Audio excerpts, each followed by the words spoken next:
us? They can. Okay. We can just sit tight then until we get the go from Heather. Yeah, sounds good.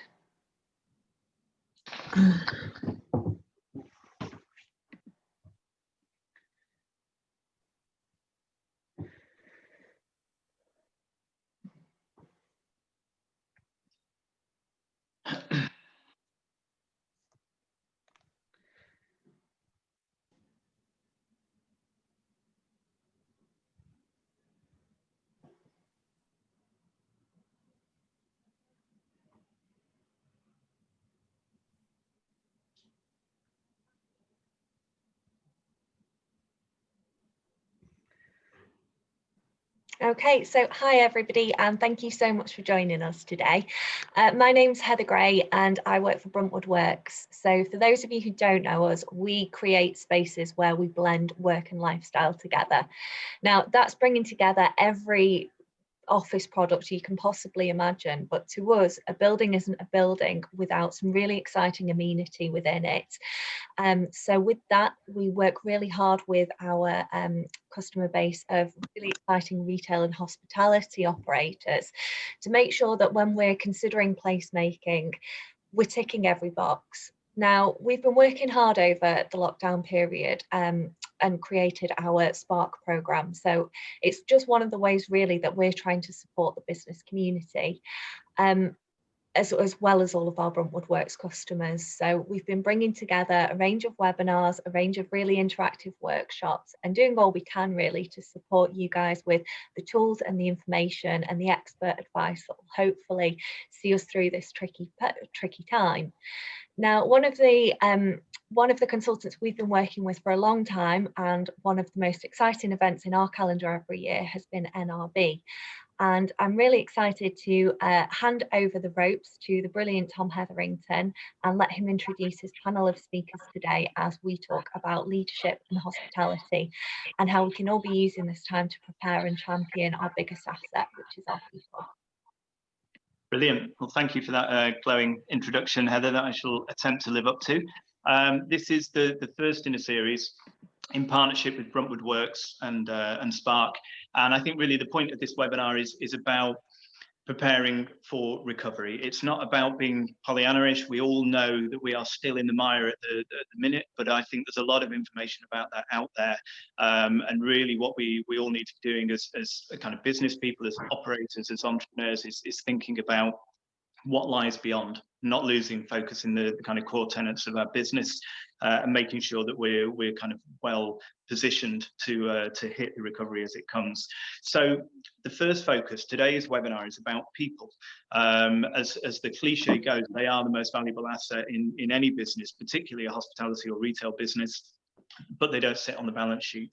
So we wanted to address some of the issues around how do you keep your culture and communication through lockdown, through a crisis like COVID? How do you keep your team focused? How do you keep them motivated? What new skills or sensitivities might staff need in a post-COVID landscape in terms of training? Will guest expectations be different post-COVID, and if so, how? And how is that going to impact on people and on service? And what do we need to do, importantly, to safeguard our teams, to look after them, and to make the industry attractive, to make sure we don't have skill shortages going forward? So first things first, I'm really proud of the panel we've got here today that covers operations, it covers recruitment, it covers training. We've got Nick Clark. He's the founder of Hop Training, Abby Dunn, the founder of 68 People, and Simon Potts, the chief exec of The Alchemist. So first things first, if you could just give me a kind of a little minute or so just on your respective businesses. So Nick, first, please tell us about Hop Training. Yes, I'm the founder of Hop Training. Essentially, we use actors to deliver hospitality training to the sector. And we call it sort of a very modern style of hospitality training. And we train thousands of people, both here in the UK and a bit in New York as well. And we work with some of the leading brands and independent restaurants here. And I think, yeah, we're training a very modern, practical style of hospitality.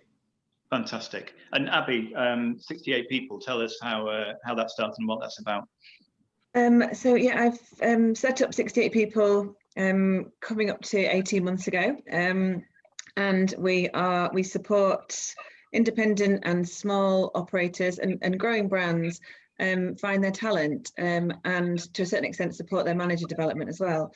I myself have worked in the industry from collecting glasses, started, and was a general manager previously, and then went into recruitment and training.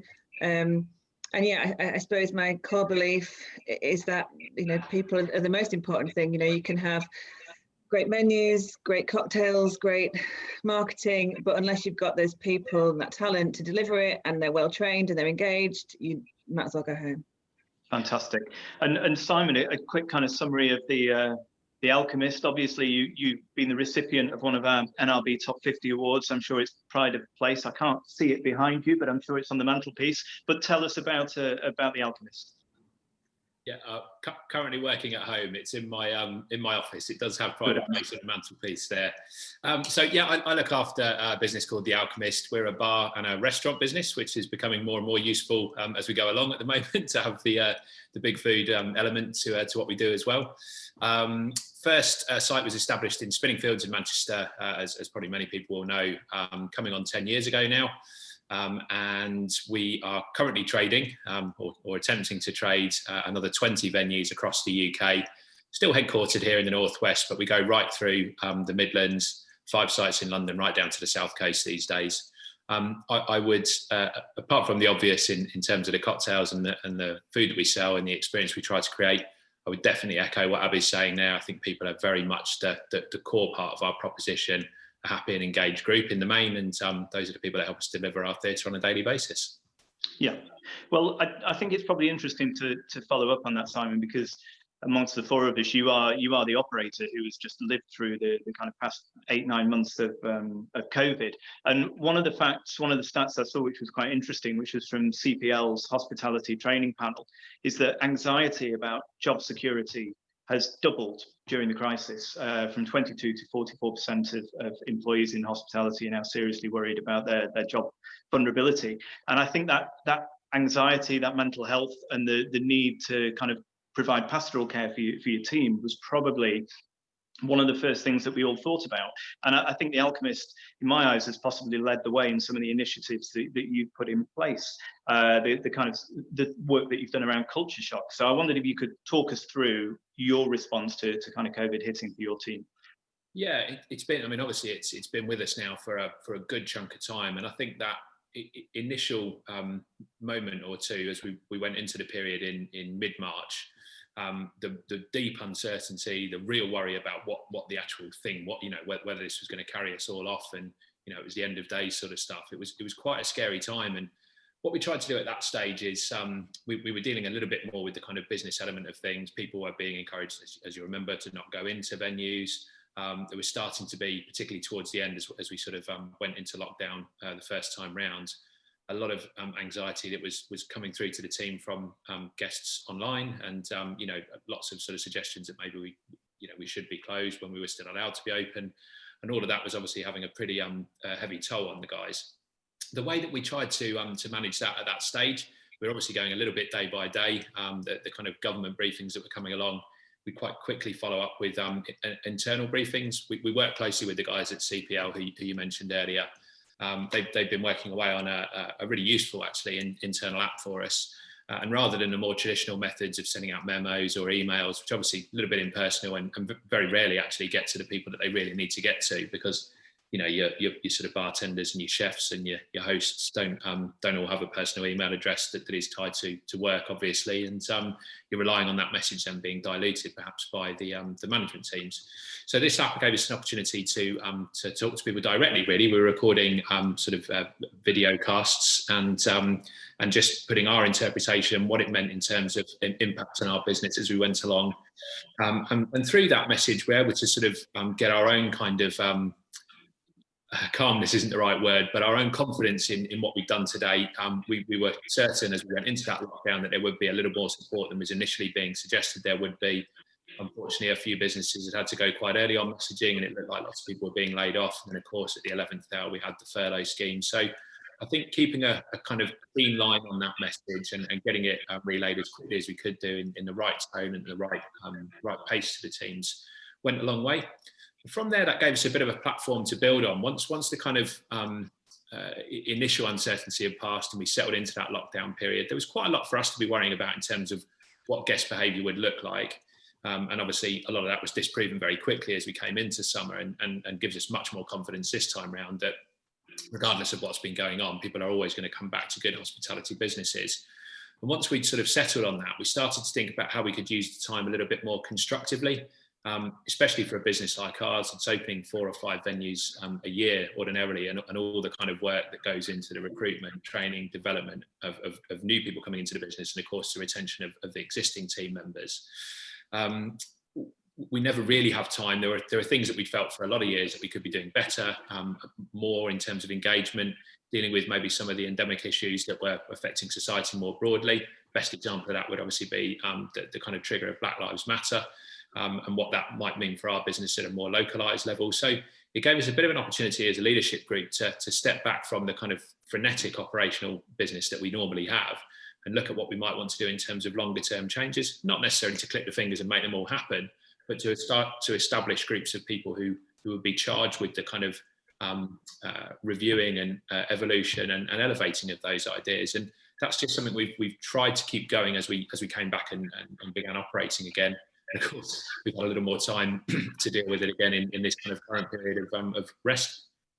And you've worked with projects, I think people like the Burnt Chef project, Pilot Light campaign, Dark Coffee as well. How have you kind of worked with these organisations? What have they brought into your business for your people? Well, I think the big thing to recognise is that you're not necessarily going to have the skill set to deal with all of these issues that are being brought to the fore at the moment. You used a great phrase earlier on about pastoral care, and I think that's really good. And to an extent, we all, as leaders of businesses, you have a concern and a desire to look after people, but you might not necessarily have that skill set. And we have it really well owned by our internal culture team, but they're not necessarily as fully ranged as some of these expert businesses, charitable initiatives, online services that are available, and they're everywhere, but it can be a bit overwhelming. So what we tried to do is to establish a kind of weekly seminar, not dragging too much on people's time, certainly not being mandated. I think the last thing you want to do in terms of sort of helping people with their mental well-being is telling them that they've got to attend all these things to improve their mental well-being, and sometimes people want a bit of respite. It started off on quite a small scale and grew as obviously the thing became a little bit more organic, and people were starting to understand that it wasn't something that was being kind of forced upon them, but something that was there as a resource. But it became very clear quite quickly that just talking about problems doesn't necessarily help you arrive at solutions. And through the various networks that we've got, including a couple of guys who had graduated from recent psychology degrees and a doctorate actually, that they started to introduce the culture team to some of these support initiatives, and they then began hosting the webinars. So they took on a little bit more formality, a little bit more structure, and obviously they were able to zero in on people that were really sort of in need of their help. And it might only be, one person in 1,000 who's got a particular issue, but it meant that that person then had a bit more support. The benefit of working with the range of people is that the Burnt Chef project's a great example, is obviously very centred on the kind of kitchen environment and the pressures that brings, which is quite different perhaps to what a bartender who has aspirations to be an actor, for example, is trying to deal with from a kind of mental perspective. So I think just trying to have a conduit for everything to run through, and then looking at experts where it is appropriate and where it's possible, obviously, for the business. And you guys at NRB yourselves have obviously been really good actually at curating this kind of army of information, and it helps them just to have somebody identified within the business to distill it and to get it to the right people at the right time. That's fantastic, and I think there's quite a few themes there that we'll return to during the webinar. But if I can just move on to Nick, Simon mentioned bartenders who have aspirations to be actors, and it made me think of you immediately, Nick, as an ex-actor. But tell me about what you found in terms of training, because the industry has been kind of on off. How have businesses kind of approached training? Because there must be new skills that are needed, and they're changing all the time. Yeah, I think it's interesting if you take that like Danny Mayer idea of service and hospitality, to service being that sort of the practical delivery of your product, and then hospitality being about how you make people feel. Everyone's service model changed massively when we reopened that first time during COVID, whether it was like taking temperature checks, taking names, social distancing. And for us, the businesses that got all that out of the way early and got it learned so well they could then get on with providing hospitality. And I think the businesses that didn't quite get it right were the ones that when you went in, the whole focus was on this new service element, and actually it made people feel awkward. It made the team feel unsure of what they were doing, and it made everyone feel the complete opposite of what hospitality should do, which is make people feel relaxed and welcome and all those things. So we spent a lot of time with our clients, letting them get all that stuff trained by themselves. And then we came in and we were really looking at how we can make people feel comfortable during these like weird times. And I think it's interesting, you know, like if you, let's say before COVID, you've had a client or a customer come in and they have a massive complaint, and you handle it really well. Usually at the end of it, you're a lot closer because of it. It's like you've been through this trauma together and then you're really close to them. And I think kind of nationally, we've sort of been through that. We've all been through this exact same thing. And there's a real opportunity now to create meaningful connection like never before. And I think the businesses who can do that will do really well. And that's kind of what we found with our clients that have done that really well, that have made, have just been open and honest and be able to build that connection instead of being like, don't do this and watch this. So I think that's where the skill is. Yeah, well, I think again that's something we'll touch on as we go through the kind of change in the relationship between the diner, the drinker, the customer, and the person who's serving and doing front of house. But Abby, if I could bring you in as well, because I always think recruitment is a fantastic barometer as to how an industry is actually feeling. You know, what are they thinking about staffing up and gaps in their teams and skills? So how have you find this kind of really disconnected stop-start time? Well, certainly from, you know, from a business perspective, you know, that 23rd of March that the business completely stopped, and we didn't see anybody really starting to think strategically, i.e. we weren't recruiting at all until the Out to Help Out scheme. But then that was fairly instant. As soon as there's any revenue going into the sites, you know, we started to see, you know, people starting to recruit from a manager perspective anyway. But interesting enough, that stopped dead again, you know, come October. So we really mirrored the industry very closely from a recruitment perspective. Yeah, so it's, and I, you know, goodness knows when we do have some clients now that luckily are thinking more strategically, which is nice to see. They've started to do that in the last few weeks with talk of the vaccine, and that is a real positive thing. And that's, you know, potentially might save my business anyway. Yeah, well, I think there's a lot to be spoken about. Really, we're in a position where everything is being recalibrated, and some of the issues that hospitality had around skill shortages or a kind of bad reputation as an employer, you know, this is really the time that we're all going to need to sort those out and reset. So again, we'll come on to that, but I just want to kind of move on to kind of look into the future a little bit, and I will also flag up at this point if anyone has any questions. Please use the Q&A function or use the chat. They will all be gathered by Heather from Bruntwood, I think, and sent on to me, and we should have time for Q&A at the end. But looking to the future, one of the big things we could all see it coming down the rails anyway was technology. And COVID, as is often the way with any sort of disaster or crisis, has accelerated those trends. So I'm just interested in where that's going to leave hospitality and how that's going to impact. And Nick, maybe you could lead on that a little bit, because in a lot of ways, technology has replaced human contact during COVID. What's going to happen once we kind of turn the lights back on and the industry effectively restarts? So I've been doing a workshop this morning with a client, and we were talking about their queue system, which is now all automated. So the customers come up, they scan an app, they go on the queue. So the question is like, what do the hosts do? And I think you have to use tech as like liberation. So even though the tech's there, that then allows you to talk more to your guests and your customers. And I think that's how you have to use it. So if we go back to the example of like Wagamama back in the day, you know, they were the first company to use those handhelds, the iPads, so they take the order. And I think you see so many people when they first started, when they were taking order, just staring at the handheld, and it would become a hindrance. And I think it's really easy to allow tech to do that, to hide behind it, to be a hindrance. But you've got to get your teams to be so comfortable with using it, it becomes a facilitation. So for example, if I'm ordering or if I'm running a queue on an iPad, I don't really look at the iPad. I know all the queue's taken care of. I spent all my time using the skills to engage the guest effectively. So we have to see it as a tool for liberation, to improve guest experience. It is not the guest experience. It's there to allow us to be more relaxed and less stressed, so we can provide better hospitality to the guest. But I think that gets lost all the time, and people end up hiding behind it, and it becomes a hindrance. And then it's just, yeah, I mean, if we carry on like that, I think at the end of hospitality, we'll all be robots. Yes, yeah. Hopefully that's a way off. Yeah, that kind of dystopian future.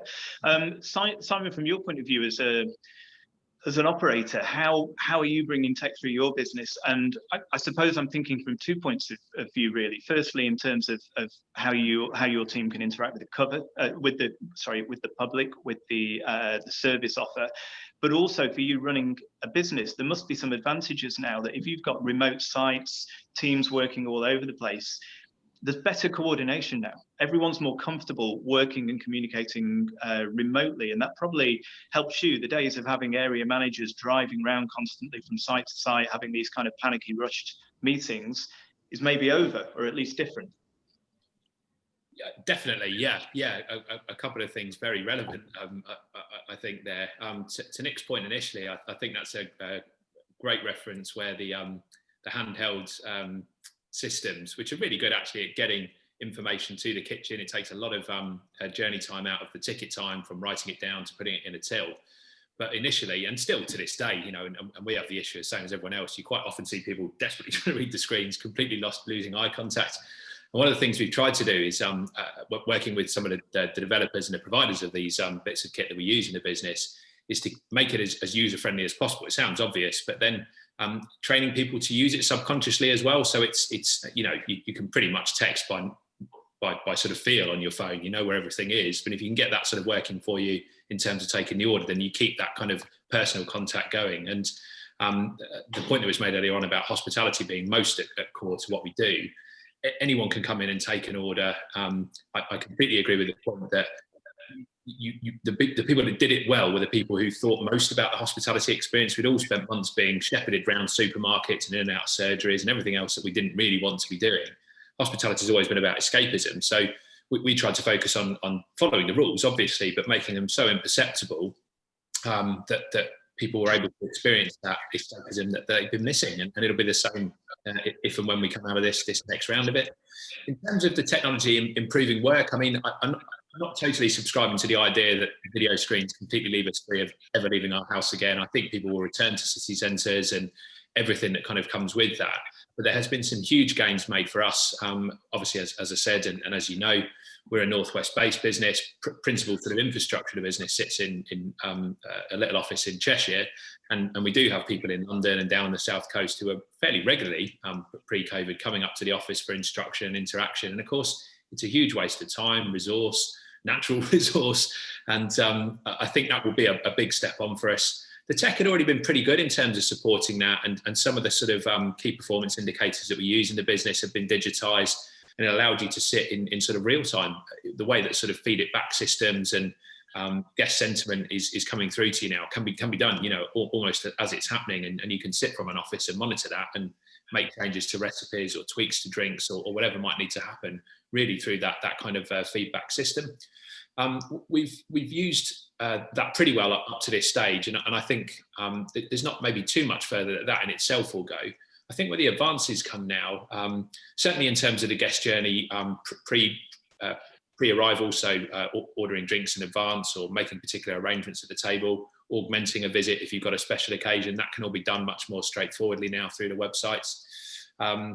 I think once people are in, obviously the kind of pay at table systems was something that we've been fiddling around with, and this gave us a real impetus to get that piece of work done and complete, and that's working well for us as well, comfortably through a kind of desktop, a web browser rather than an app system.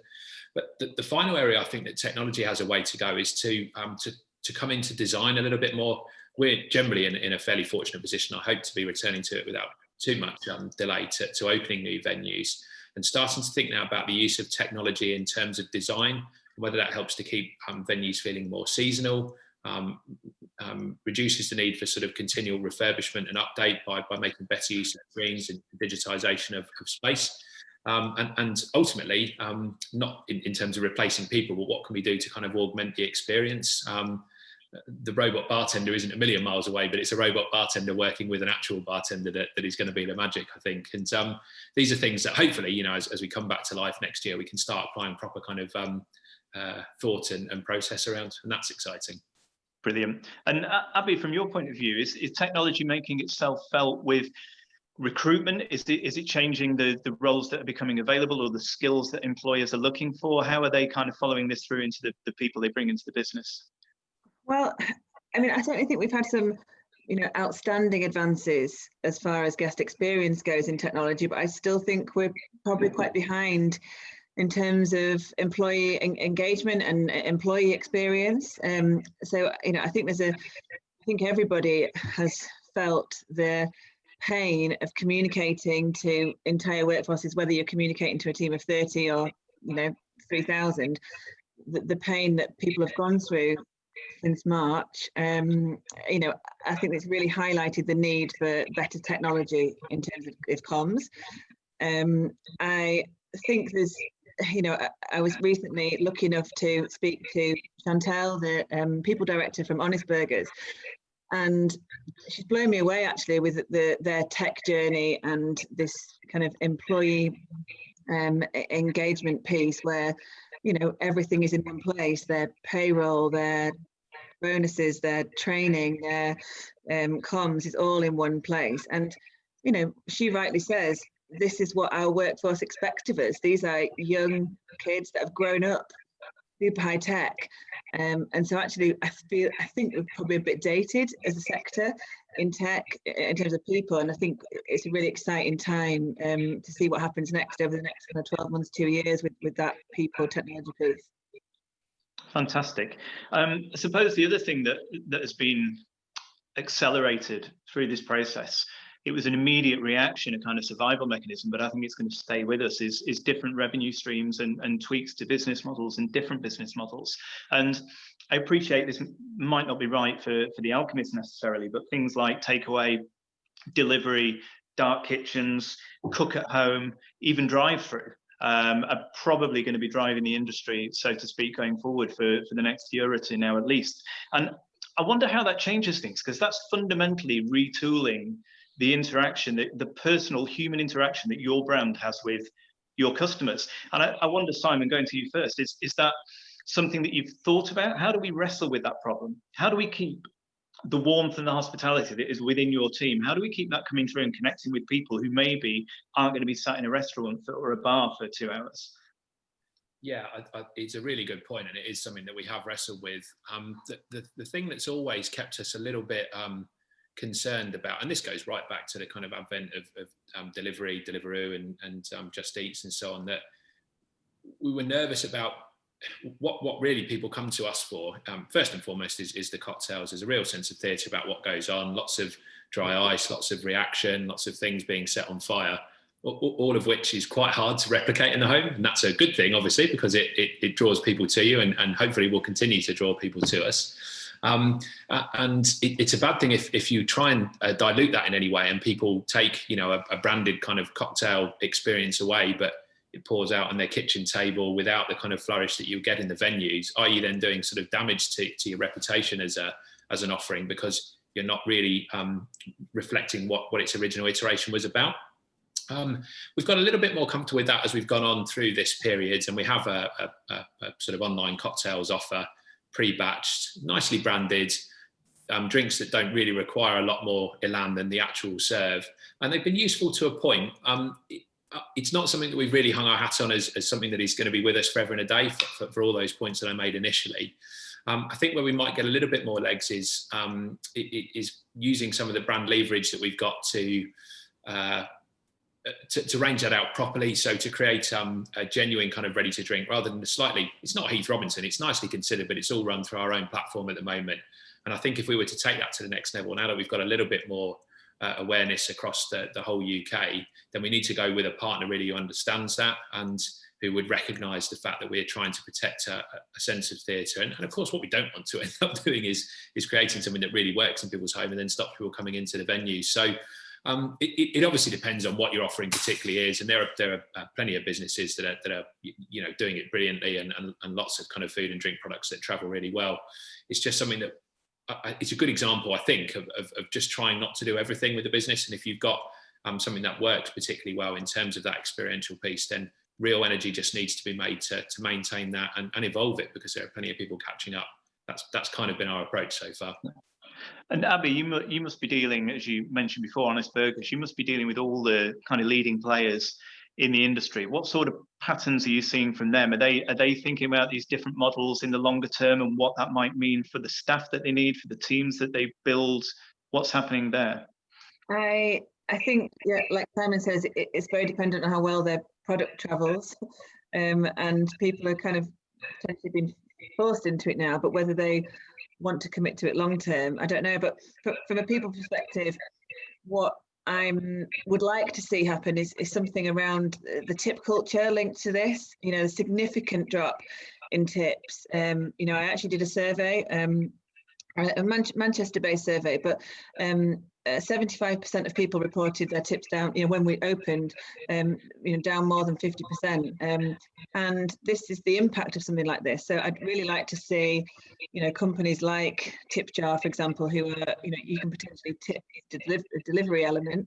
You know, let's see those kind of companies coming more into the mainstream and making sure that we're offering, you know, that we're replacing you know, site tips with potentially delivery tips would be good. Because in theory, there could be a whole chunk of the industry, a growing chunk of the industry that effectively just lives in dark kitchens. They have kitchen brigades, but there is no front of house, there is no service. So you've lost that connection. You're not going face to face with those team members. So you're right, it would affect tipping and a lot more besides. Yeah. And we certainly have, you know, in significant, you know, issues getting people into this sector anyway. So, and tips is one, certainly from the survey that I've done, people rely on it. It's not just a nice to have, they rely on it.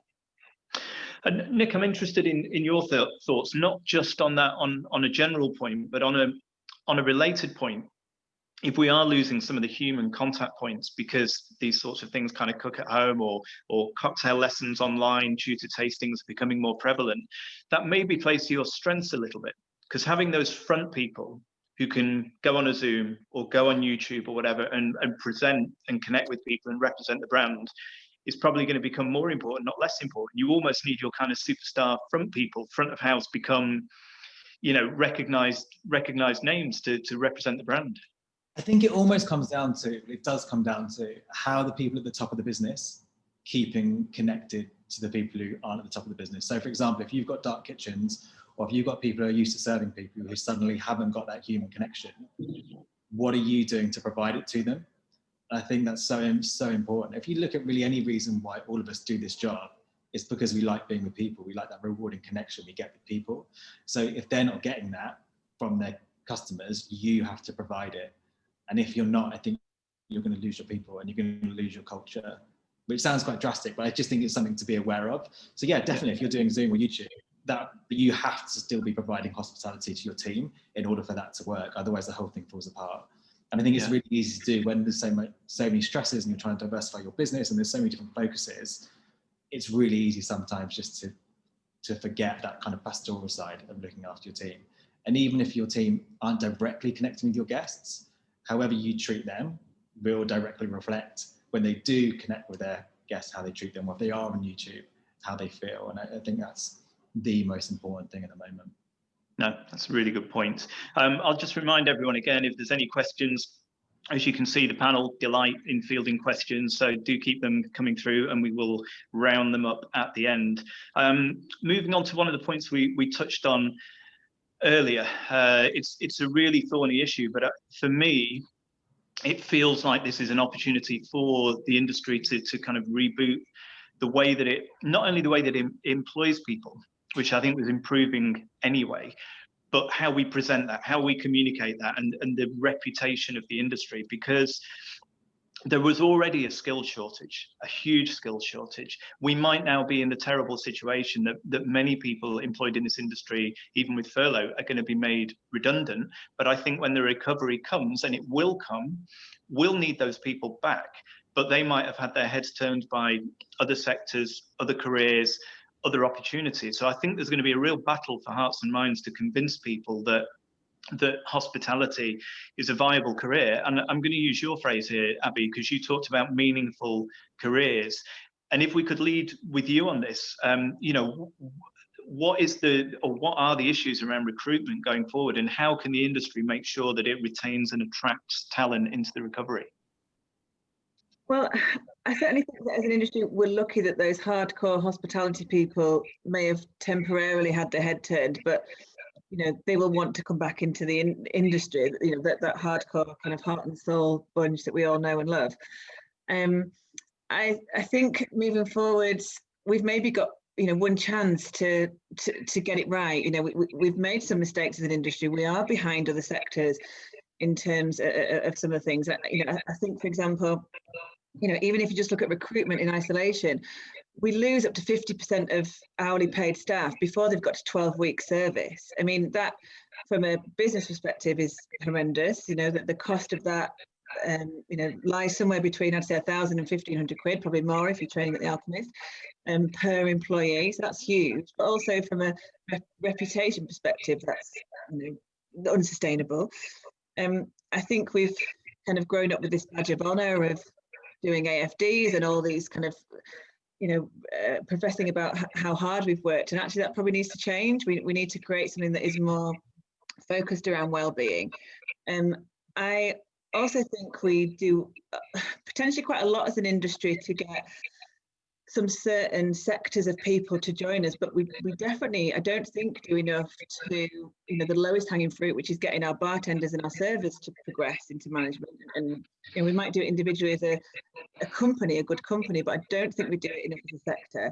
I think there's a real opportunity to get graduates, not necessarily hospitality graduates from all different you know, areas into hospitality. But I also think to create something a bit more meaningful, you know, I have so many conversations with general managers, amazing general managers who we've trained, who we've engaged with, who are running multi-million-pound businesses, who when they hit a certain level, glass ceiling, you know, there isn't an operations job for them. And I find it heartbreaking that these great, you know, people don't really have an avenue to go. So I think potentially making something more meaningful would offer people an exit strategy, which sounds ridiculous, but an exit strategy from hospitality where we support, where we're connected with other sectors, where we can highlight what skills and behaviours these guys have and support them getting into other places. I'd really like to see that. And I think we're really good at developing internal talent in operations. So we assistant managers, GMs into up. I'd love to see more of that internal talent highlighted in marketing early on, in finance, in IT, whatever it might be, and seeing real progression in all elements of the sector coming up, not purely operations. And Nick, if I could just come to you, because that's a really interesting point that Abby made there, the idea that you can learn skills in hospitality that can be taken elsewhere. I know it almost sounds self-defeating that, you know, you want to keep people in a career cul-de-sac and keep them in hospitality, but it might be a more attractive proposition to bring people into the industry if they understood about the transferable skills they'll learn, because it's not just how to make a classic margarita. I think it was you who told me a great quote that every job is kind of 50% hospitality, because it's all about engaging with people, making people feel comfortable, all of those soft skills. And that's kind of what you teach, isn't it? That's what hospitality teaches.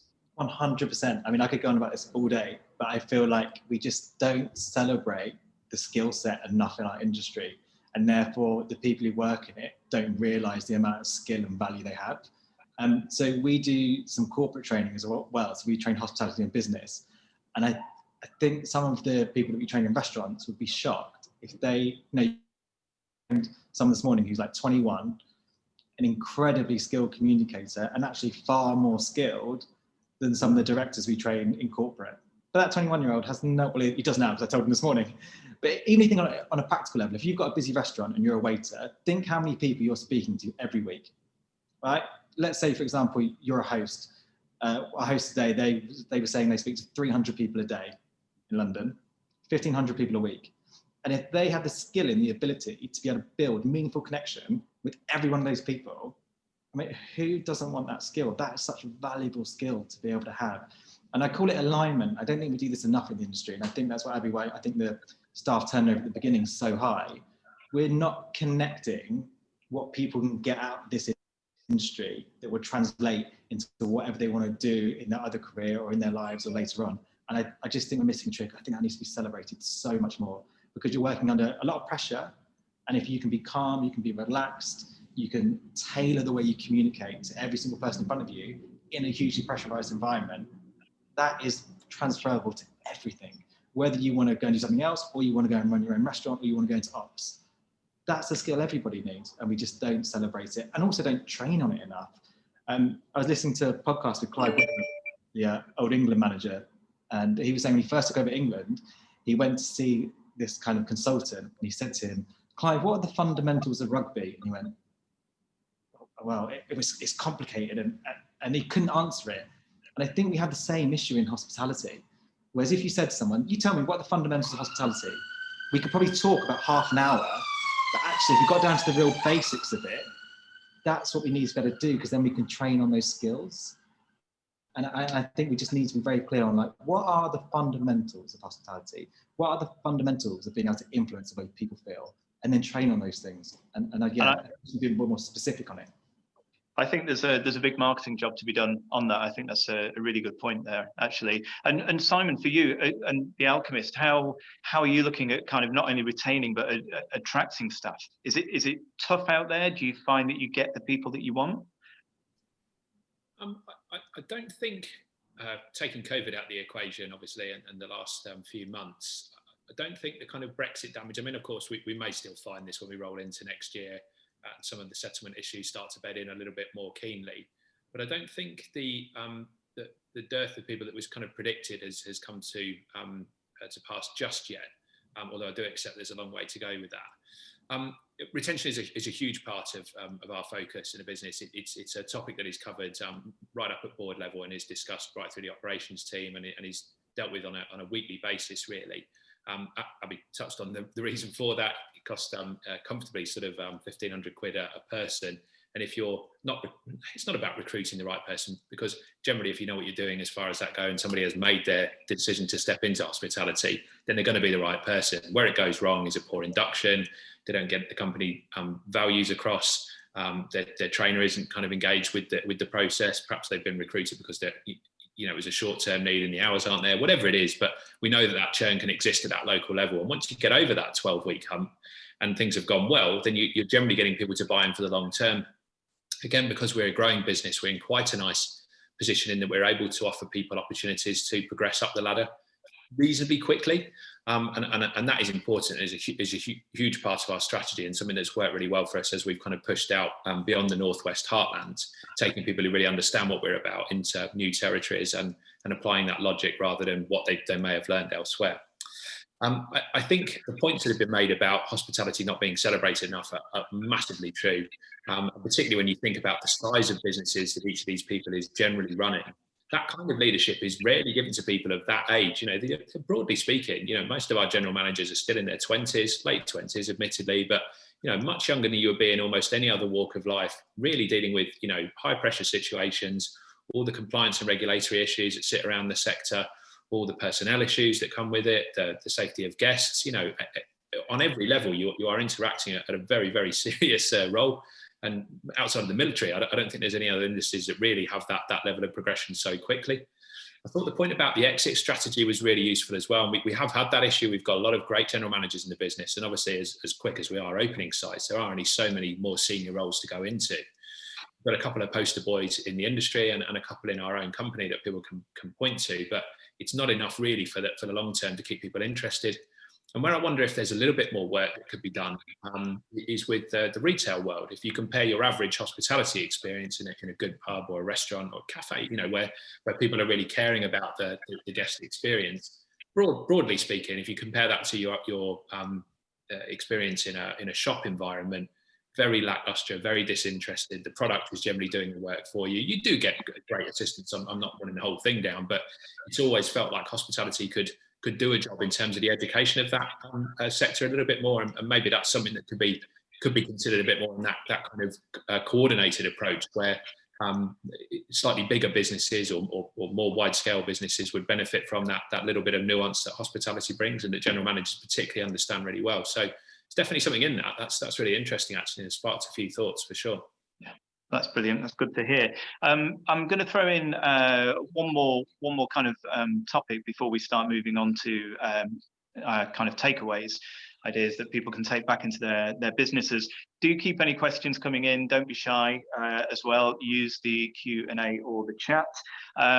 So the next topic is one about changing expectations or changing consumer behavior. And I suppose that could be a number of things, really. I think COVID has been a stressful situation, and everyone working in hospitality has probably had to deal with more stress. I think there's going to be new sensitivities that will certainly be retained in the short term about a kind of demonstrable sense of cleanliness and order and hygiene. People will want to see that and feel that they're maybe experiencing that. But I also like to think there's an upside as well, and that particularly with some of the work that Abby's done around no more no-shows, and also the immense problem that operators had trying to move people around bookings when the curfew kicked in. I like to think that the consumer has got a little more understanding. You know, not everyone, we all have our horror stories, but I think probably the impression I get is more people think or understand more about hospitality and the pressures facing the people in the industry than they did before the crisis. And Nick, I don't know what you're finding in terms of training, whether people are changing what they think they might need from their teams going forward. I think it comes back to that point I made earlier about openness. I think there is a sense of empathy for the industry, and I think the guest is more clued up than ever, and for that reason values the team members more than they ever have done before.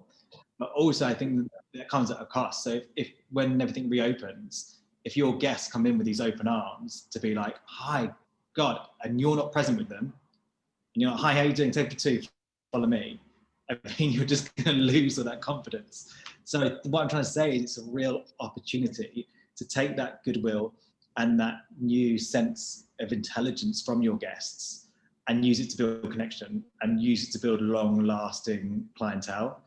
Just don't get it wrong in those first few weeks by being not there and being stressed and being anxious and being all service-based. This, it's got to be reciprocated. So when they come in and go, hi, you have to be available to go, hi, welcome back too. And how are your guys finding it on the front line, Simon? What's been the kind of impression, consumer behaviour, and your guys interacting with them? Yeah, I think the points that you made there about, you know, expectations for cleanliness and order and sort of process were very prevalent early on, sort of July time, and I think actually that normalised fairly quickly. I'm not expecting a kind of massive rush back to that. I think if we're given the opportunity to, you know, to open and trade again next Wednesday, then people will be back quite quickly and won't have that sort of concern perhaps that. Sorry, excuse me, I've just got an alarm going off here. One sec.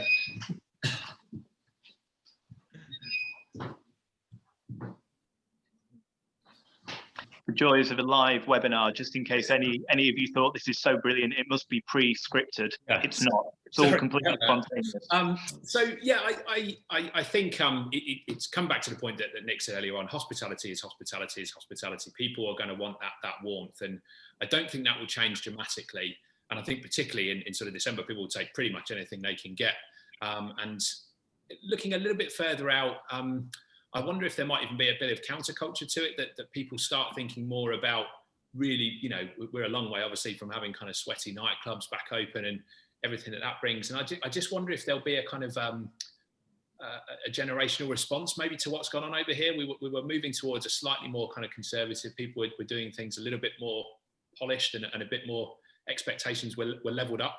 Everything had to be really curated and Instagrammable. And I just wonder if it might get a little bit more kind of underground again. It's something to keep an eye on, I think. But in the short term, we are just focused 100% on the need to make sure that people are having warm, welcome experiences. That doesn't matter what you're offering in terms of food and drink. That only comes through the people. And I think if you've taken your teams with you this far, as I hope we have at this stage in the main, then they're going to buy into that. They're going to want to be back at work. We know that, you know, immediately given the opportunity, people are crying out for the need to get back into teams and interacting with one another in the venues, and of course interacting with guests. And I think that remains our immediate focus. And I would encourage everyone to be thinking about the same thing, really. Brilliant. I'd like to move on to takeaways, which I suppose in a way is a sort of summary of the discussions. It's the things that you guys have learned, really, and this actually relates to a question Thomas Mornier from Fazenda has asked, which is about the biggest learnings that you've each taken away from COVID. So I think if we roll that into the takeaways question, we did ask you all to kind of have a think about what could the people on this webinar take back into their own businesses, things, new ways of thinking, or maybe new best practice that they can start knitting into their own businesses. And Abby, you had a kind of great list that you sent over. So if I could go to you first, if you were able to recap some of those, and I can prompt you if you can't. I'm sure I could talk about this all day, so hopefully I won't have too much of a problem. I definitely think the technology piece that we've touched on. I think that whether you're one site or 10 sites, it would be a good idea to start as you mean to go on, and for want of a better word, kind of future-proof this in terms of people. I mean, I'd love to see everybody turn to national living wage, but whether I can put that in there, I don't know. But that'd be a great thing to see as from out of this reset is. It's gone up today, Abby. Rishi's just announced it. It's up 2.2% to £8.91. Yeah. Hot off the presses from Rishi. Startups starting out with national living wage for sure.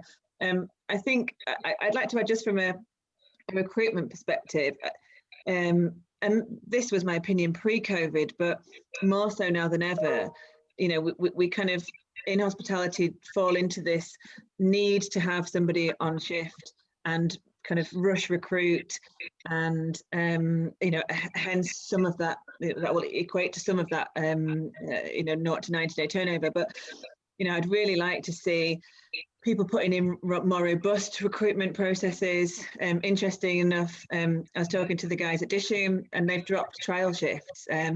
They couldn't find a correlation between trial shifts and length of service, which I thought was very interesting. But what they did do is kind of amend other parts of the recruitment process. So I'd like to see people really at all levels of business thinking about every individual hire. That'd be fantastic. And then I suppose finally, my advice to anybody would be putting people before guests. And I know that sounds mental to some people, but I think I'm a true believer that if that's your mantra and your people first, then they will look after your guests, and it's done, all is good. I think it was Richard Branson who said that, wasn't it? That if he looks after his people look after his customers. That was the way that. Sorry. Yeah, there was two other things you mentioned actually, which I thought were quite interesting. The first one is just making the point that salary is not a benefit. 28 days holiday is not a benefit. These are kind of the basics. If we're going to sell these jobs, if we're going to sell this as an industry, it needs to be more than that. Yeah, certainly. We have to think harder than that. We have to really truly understand what people are looking for. Simon mentioned about development, long-term careers, happiness at work. What does that happiness actually look like? On more often than not, it's not pay related. It's having friends at work. It's being able to see family, and it's kindness. And it's sometimes immeasurable. And I've grown up in businesses where we measured everything, and some maybe taking our foot off the gas slightly in terms of measurement and thinking about it from a different angle. Well, there is always a danger of too many statistics and not enough values, which is a dangerous game. And I'm glad you mentioned kindness. I think that's a really important thing. And Nick, kind of moving on to you, kind of takeaways for you as to what businesses should be doing and thinking about. Yeah, I think it's everything now is about guest experience, and that comes from how your team engage your guests, how your team communicate with your guests, how present your team are with your guests, and that comes from you as a leader. So I think the phrase we use is listen to your team like you would your guests. And even though as a leader in your business, you might have so much going on. And I was speaking to a client the other day, and he was like, I've got this and this and this and this. And just the idea of setting process goals. So actually, like, why I'm doing all this stuff, it's equally important to be aware of how I'm making my team feel while I do it. So he had process goals of like, I want to make my team feel valued while I'm doing all these things. Because it's so easy just to chuck out direction everywhere and have no understanding of the impact just your presence in the building can have on your team. So yeah, listen to your team like you would your guests, and set process goals of how you want them to feel while you're going about your work. And then you're setting yourself up for success. You're setting your team up to give the best experience to their guests. And Simon, moving on to you, I know you've had like every operator, a kind of choppy couple of days getting your head around the implications of the new tierings wherever we might end up. But are there any kind of summary points or takeaways that you would give to another operator? Yeah, I think firstly, as much as it's going to be grim for the next few months, we have now got an ultimate shift in mood music. That the vaccines are coming along now, and ultimately we're going to step out of this. So if you're in a position to be able to ride it out, as I'm happy to say we are fortunate, and we will still be here in March, April, or whenever it gets a bit easier. So our responsibility really at The Alchemist is making sure that we've got that business as ready for that new dawn as possible. I've spoken about some of the things that we've put in place. I guess the biggest takeaway, and this isn't going to be easy for everyone, but we've made an individual a guardian of that particular part of it. And it's about much more than just being, we have an HR manager in the business who does a fantastic job, but by nature, a lot of that is kind of pragmatic, reactive work to the trials and tribulations of everyday activity and venues. Having somebody in the kind of culture position at a director level who's come up through the business, who understands how I think about things, but is solely charged with looking after that. I think when you're trying to do people as an add-on to somebody else's job, and I don't know, operations is trying to own it or finance is trying to inform it, then it's not going to get the attention that it needs. It has to be more widely owned because it's so broad and it affects so many things, not just from the way that you bring people into the business, but how they are then valued. So Abby made a great point there about what is it that actually people want. And we spend a lot of time, arranging gym memberships or, discounts on particular things. People don't care. I mean, they do care about that stuff, but it's not why people come to work. And I think if you can find a way of really listening, the technology that's been touched on earlier is really useful for that. Surveying anonymously, opening up these kind of seminar type groups to let people feedback and really listen to what people want. And the things that we can be marketing, I think, as positives is the friendships that can be created from that, the pace of what environment you're stepping into, not too quiet, not too busy, making sure that people have the resources that they need. It's all quite intangible stuff that actually keeps people in the business. And obviously they want to believe in the leadership, and nobody really cares what I'm doing. I'm a long way removed from the kind of operations side of things, making good strategic business for the brand overall, but not there making sure that people have got everything they need on their particular shift in Oxford this evening.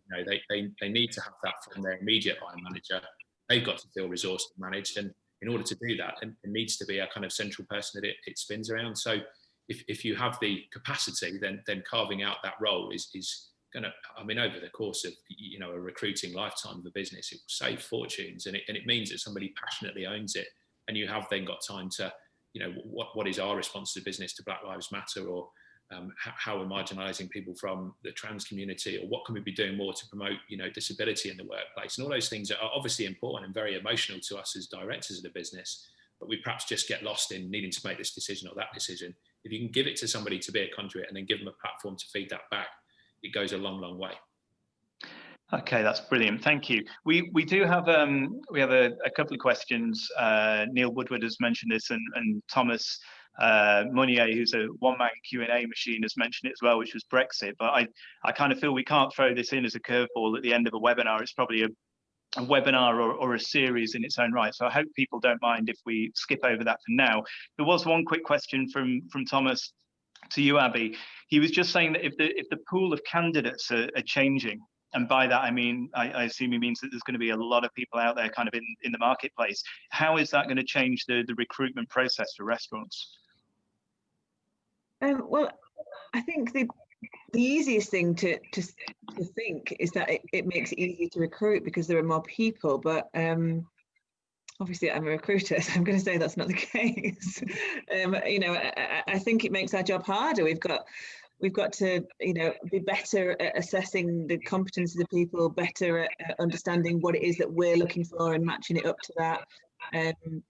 And I think that it comes back to this piece about hospitality, and, you know, making sure that we've got to push forward with the hospitality piece, because we don't want to miss it with all this kind of safety stuff going on.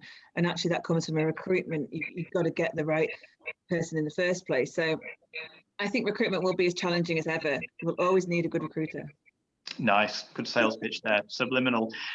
Well, there are a few of the questions out there, but I do think, reading through them, that hopefully we've covered most of it within the bones of the webinar.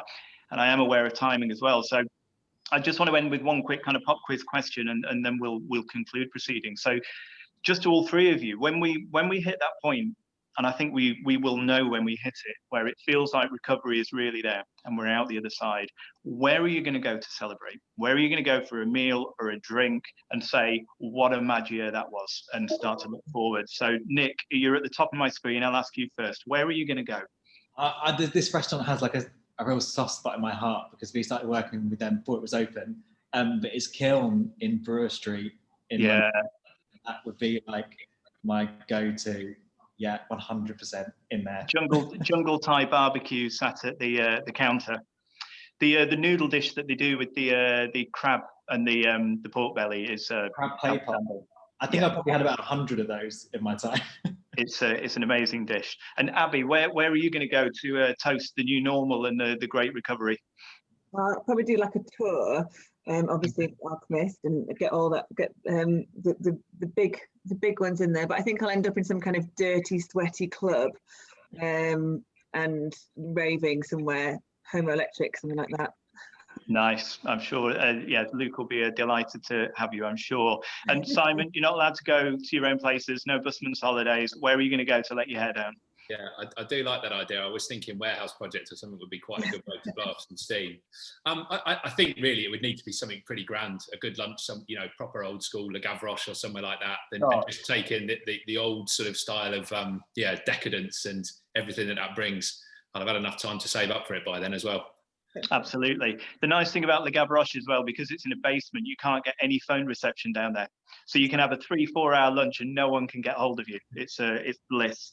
Well, that's I think that's just about, we're almost on time. So I'm going to wrap things up. And I like to think, without kind of being too reductive about this, the measure is that although everything is changing, pressures and models, and there's going to be innovations in technology, the fundamentals of hospitality are still the same, and hopefully this has kind of reaffirmed this for everyone, not to lose focus in that, and indeed probably to take a fresh look at it. One little beam of light as well, again going back to CPL's hospitality training panel, 3 times as many employees have a better opinion of their employers now than the opinion has gone down. So 3 to 1. Many more people now think positively towards their employer, having been through the last 6 to 9 months of crisis, which I think is a testament really to the way that hospitality has tried to react and tried to look after its teams and to provide a structure around them. And that's something that I think we should be proud of.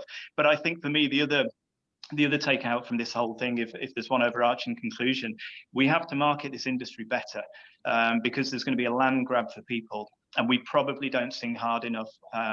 We sell the hard benefits, but we don't sell the soft benefits that come from a career in hospitality, and that's something for us all to think about. So I'll just say a quick thank you to the panelists for their time, for their insight, for their honesty. So Nick Clark, Hop Training, Abby, 68 people, and of course Simon at The Alchemist as well.